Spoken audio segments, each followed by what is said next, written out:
late 2018, Grace Millane from Wickford, a town to the east of London in the UK, had recently graduated from the University of Lincoln with an advertising and marketing degree. 21-year-old had been planning an extensive backpacking trip in her gap year and hoped to travel to Thailand, the Philippines, New Zealand and Australia. Leaving the UK on October 26th, her trip initially took her to South America, where she spent the first 6 weeks of her globetrotting tour. She arrived alone in New Zealand on November 20th of 2018, toured around and travelled to Auckland 10 days later. Unfortunately, Grace's gap year of travelling would end most horrifically in room 308 of the CityLife Hotel in Central Auckland. Stay tuned as we retrace Grace's final few hours and discover the secret that might have saved her life if only other women had gone to the police sooner. Hello and welcome back to Crime Chronicles. Today we look at the shocking story of Grace Millane, a case that shocked the people of New Zealand and ended the life of a young woman on her dream vacation. Grace, far from home, about to celebrate her 22nd birthday the following day, had used the dating app Tinder, hoping to meet a guy during her stay in Auckland. She had matched with a Kiwi guy called Jesse Kempson and had arranged to meet him on the evening of December 1st at the base of Auckland's most recognisable landmark, the Sky Tower. Leaving the base backpackers hostel in Auckland, she strode out into the city centre streets, dressed in a knee-length black dress, clutching a small handbag, just as the rain that day was coming to an end. Little did Grace know, her date that night, Jesse Kempson, had had a busy few weeks and months on Tinder. He had shared several conversations with women on the app, in which he had told one he liked dominating and strangulation. He boasted to another Tinder date that he was the cousin of an All Blacks star, before they engaged in a sex act during which she had to fight for her life. And then, days before he met Grace, he hooked up with a waitress, which led to a night of what she described as rough sex, during which he had put his hand around her throat, which she had asked him to do. As he prepared to join Grace on their night out, Kempson dropped into his local bar, the Bluestone Room, right next to the CityLife Hotel where he was living. CCTV shows him downing 4 bottles of beer in the half hour before their arranged meeting, cutting a lonely figure in a drinking house well off the main drag. Grace, meanwhile, was at the base of the Sky Tower, having arrived early. When Kempson arrived, the pair recognised each other almost immediately, and he hugged her as she smiled and moved towards him.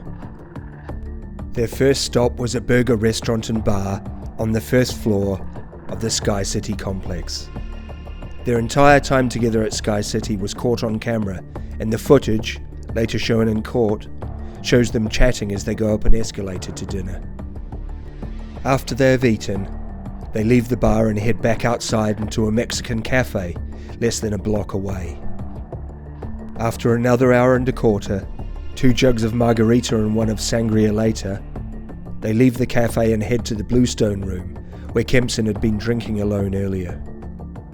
Another camera inside the bar catches them seating themselves at a table after apparently ordering drinks, chatting to a doorman, and then continuing to talk to each other. Kempson appears completely relaxed. It is obvious he is comfortable, and Grace too seems very happy. She has been talking rapidly, appearing to be explaining something keenly to Kempson, smiling constantly and using her hands to emphasise what she is saying. At 8:40 p.m, Kempson puts his hand behind Grace's head and pulls it towards his, kissing her for a second or so. Over the next hour, they kiss several times more, only stopping briefly while Kempson walks out of the camera view and Grace checks her phone. As it turned out, sending her final message to her friend. She had messaged her friend, telling her, "I click with him so well." It would be the last communication she would have with the friends and family she had left behind in Britain, those who loved her so much. Then Grace walks out of the shot, and Jesse checks his phone, and it is this one act that leads the police right to him. He had gone on his phone to post a message on her Facebook page. Soon after 9:30 p.m, the footage shows them leaving and heading to the lobby of the CityLife Hotel, where they enter the lift, the killer fumbling for his keycard as they head towards room 308. Exactly what happened in the room after the couple arrived isn't known, apart from the fact that Kempson murdered Grace Millane. Dr. Simon Stables, the pathologist who explained how she had died, told the jury she was strangled and had bruises on her arms and chest consistent with being pinned down. He also said considerable force would have been required, and the pressure on her neck must have lasted between 4 and 5 minutes to be enough to kill her. It is impossible to imagine how terrified Grace Millane must have been in her last moments alive. Jessie Kempson didn't call anyone and ask for help when she died. There was no call to the emergency services. Instead, at 1:30 a.m. on Sunday, as Grace lay dead in his room, Kempson carried out several internet searches which indicate not just how unconcerned he was about her death, but how he was actively plotting to conceal it. Using his mobile phone, he looked up Hottest Fire and Waitakere Ranges, the location where he would later try to bury Grace in a shallow grave. Then the killer trawled a pornography website called Pornhub for videos to watch. Shockingly, he also took 7 intimate photographs of Grace's dead body, including close-ups, manipulating her body to get the shots he wanted.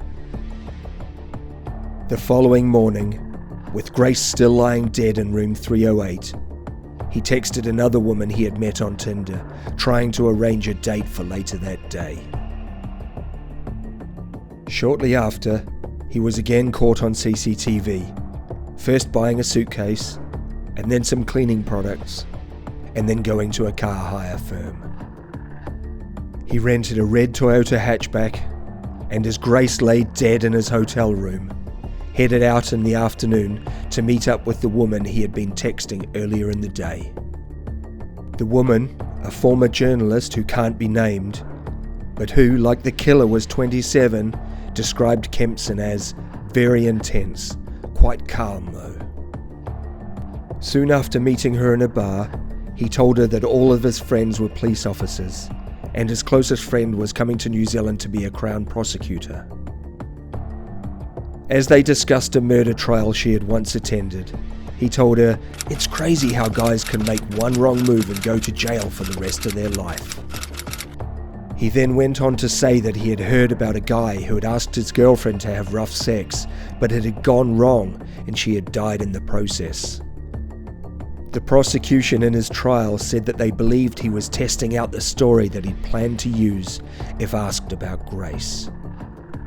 During the date, he continued to tell many lies, and the woman became increasingly uneasy.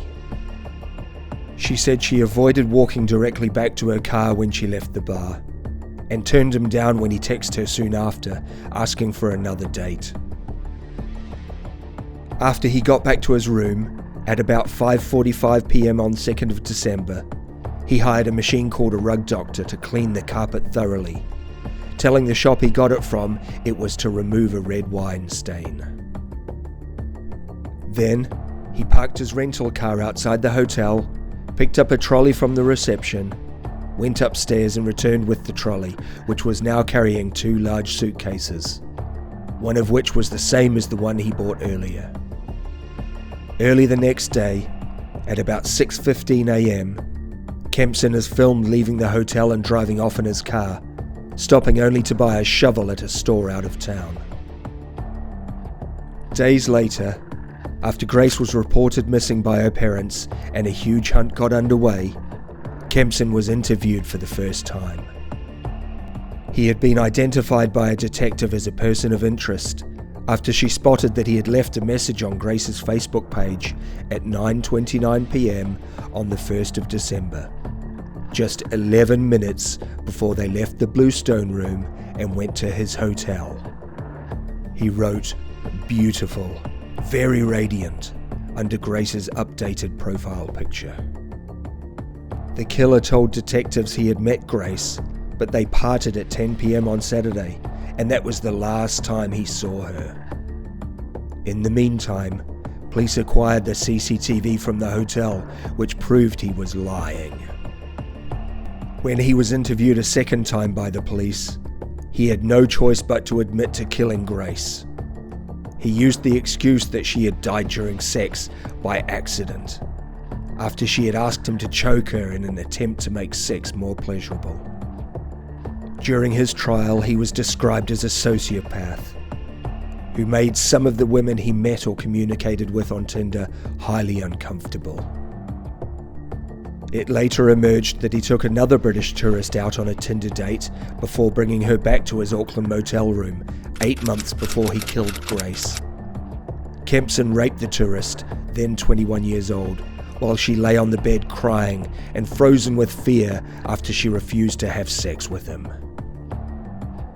She kept the attack secret until she recognized Kempson from media coverage the day he was charged with Grace's murder. She later told the court that for a long time she had woken up crying and screaming, with flashbacks and nightmares, terrified that her attacker would track her down. Another woman he chatted with on Tinder said he had admitted to her why he enjoyed doing what he did. The witness, whose identity is protected, said he said it was because it made him feel more superior and in control. The prosecution asserted that it was his desire for domination that brought about Grace's death. In another trial, he was convicted of terrorizing his live-in girlfriend for months. He subjected her to violent assaults, threatened her with a butcher's knife, and forced her into humiliating sex acts while telling her he had been sent by the CIA to kill her. Sociopath Kempson was unwilling to accept what he had done and showed no remorse, even shouting at the judge in one of his trials, "You have no reason to convict me." Based on the overwhelming evidence against him, the jury found Jesse Kempson guilty of murdering Grace Millane, and he was jailed for a minimum of 17 years. Grace Millane was on the trip of a lifetime, in one of the world's safest countries, but unknowingly she went on a date with an evil monster, someone who had a secret, violent past. Sadly, Jesse Kempson's violent behaviour would have tragic consequences for Grace Millane that night in room 308. Thank you for joining us today on Crime Chronicles. Please give us a thumbs up, subscribe to the channel, and ring the notification bell so you don't miss new content.